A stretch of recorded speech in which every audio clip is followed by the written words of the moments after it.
ARMS has piqued our interest for quite a while, but we were waiting on more information to really dive in. Now we have that. An interview with the producer-director of ARMS, Kosuke Yabuki, has revealed a lot more on the origin of the game, plans for the future, and what all is in store. I'm your host, Zach. I've got Jake and Gabe with me. And Jake, why don't you run us through some of the more interesting highlights here? Okay, so they talk about how the game you'll initially have 3 arms per character to choose from, and then that will change after launch. So people were speculating if it'll be like a Splatoon-like update model, and they were talking about how you might obtain said new weapons, and the devs like the idea of receiving it after defeating an enemy. So that kind of leads me to believe that there is like a story mode where you will, be able to gain new loot, kind of, or new gloves for each character, which is cool in my opinion.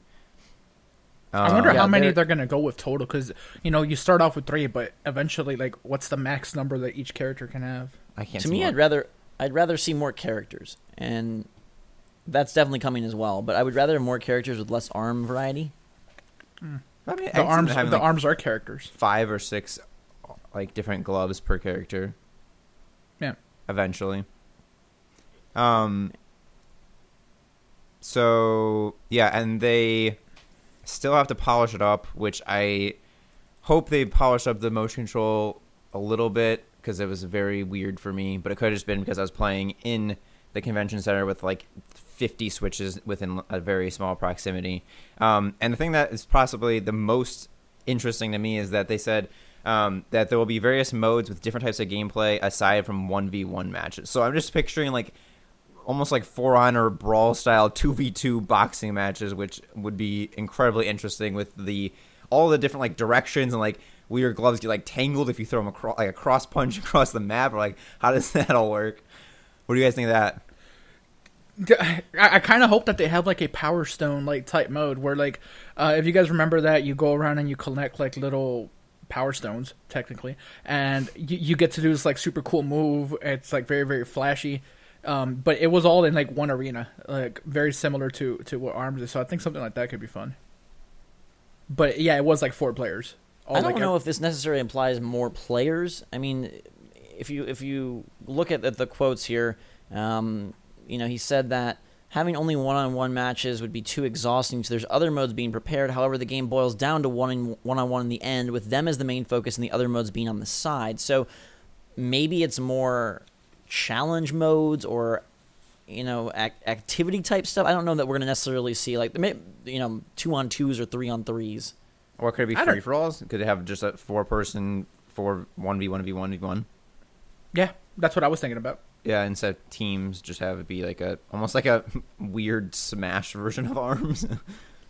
Yeah, and I think it'll be interesting to see what they do. Some more concrete details on controls. You can play obviously motion. You can play Pro Controller, 2 Joy-Con, even 1 Joy-Con, although he did say that some actions might be limited, so he recommends having 2 Joy-Cons. But you can play this thing like tabletop mode with just 2 Joy-Cons, 2 people, and have that work, which I think is impressive that a lot of companies are striving for that. I wonder how much that's pushed by Nintendo, especially for games that, that they are putting out. And then also, I found it interesting the origins of the game, that it wasn't supposed to be like their concept. I guess they say was not boxing, that they looked at fighting games and wanted to sort of mix up the formula and do something with the camera behind you. And therefore, his idea was to have the game's tactics revolve less around whether your attack would hit or not, and more around the timing and delay between your attacks connecting. He liked the idea that it wasn't, so precise and a little bit more, like you throw a punch and the other person could be moving or punching at the same time, and then finally it hits, and kind of like that sort of like delay or difference between this and a traditional fighter. Yeah, I think it's a very interesting concept, and not one like that you would really like when you just think like, oh, it's like a boxing game, but then like when you really think about it, there is that element where you do have to like almost plan like a couple of steps ahead, because there's a lot of time between when you press the button and when your strike actually hits. So yeah, it's an interesting way to think about it. I also think it's interesting that they need more time, and they're not really like comfortable with giving a date quite yet, which is, like I said, interesting to say the least. My guess is that they are, looking to get this thing out as quick as possible, but still need more time. And so the lack of date is my guess would be that they're trying to get this thing ready for, May. I would assume, if Mario Kart holds April and then ARMS would be May, right? Because they made very clear that ARMS is spring. Yeah, that would make sense. Get it? Pun. They also, obviously single player is in there, and that supposedly the whole point of the other modes, including single player, is to train and help build your skill for the main one-on-one modes. So, that's reminiscent of Splatoon, where the goal of the single player there was to help facilitate more skill and more proficiency for the multiplayer. So I think that's kind of cool. Don't expect this to be a platformer of any sort. Although, like, how crazy would that be if you were controlling, like, Springman in, like, a 3D world? Talking like a side-scroller? No. Like more of like a Splatoon angle, like, beat 'em up. Yeah, that could definitely be cool. I mean, because without the motion control, you are moving the character as if, it was any other, 3D type game. The camera is just set behind you.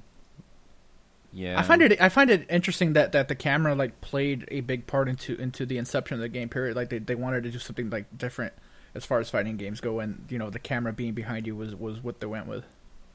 Yeah, and they did obviously confirm again more characters. I still think, like, this, it's crazy how, like, typically if you have a game like Call of Duty or a new shooter, you can basically predict the modes, but we have very, very little clue on what the heck they're gonna do.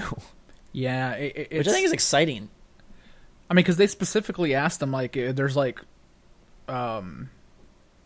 challenge stuff, and they're saying that, like, 1v1, it's that's basically it. But I mean, you're right. Like, what other stuff could possibly be in there if it's not, 2v2?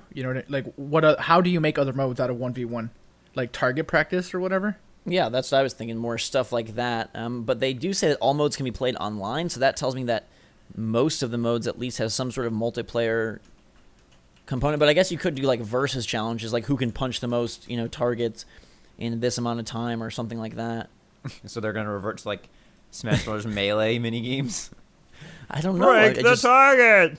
Well, it'll be a little more straightforward in this, in ARMS, but I do like their commitment to, a long-term focus, updates and new weapons, and that they want, the devs say that they want to adjust with players in the long term. So maybe that means more new characters, more new modes, and really sort of see where the community gravitates and build based on that, which I think is a smart.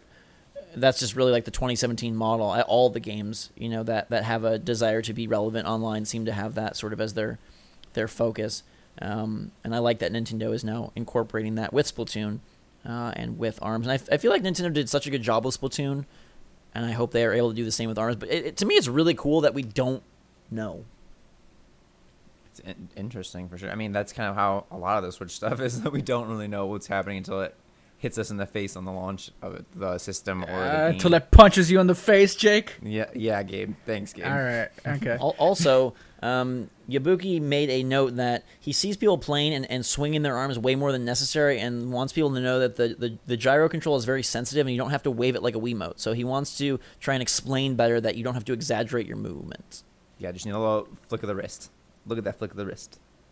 Yeah, so, like, that is where then, okay, this can be played, you don't have to have a huge settings. wide open space. Right. Yeah. And that is if you want to use motion. Obviously, you can use the Joy-Con and whatnot. I think, again, even if it is limited, I think it's very cool that you can still play, like, local multiplayer, with the two Joy-Con. Mm-hmm. Yeah, that'd be... Yeah, I guess. How would you do that, like, online, then?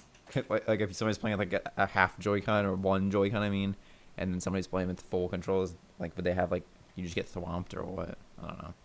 Yeah, it also may be, like, a local only thing. Okay, that's true. So we'll have to look forward to seeing what comes out of this. Mode-wise, I think is the most interesting. Like, what creative things they do, especially if you hear the backstory on how, trying to do something unique and really utilizing those differences between traditional fighting games and ARMS as sort of the catalyst for creation here, and what all can they come up with. So we will look forward to that. Any final ARMS thoughts? No.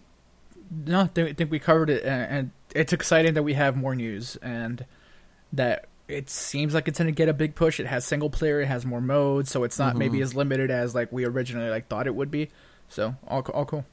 Yeah, and then the control options really sort of seal the deal for us. Let us know how you feel and what modes, like brainstorm with us, what modes could be added that are unique, that, you know, will it be more players or will there be more ways for them to utilize sort of the ARMS gameplay in unexpected ways. So let us know in the comments below. Thanks so much for watching. For myself, Jake, and Gabe, Switch Force out.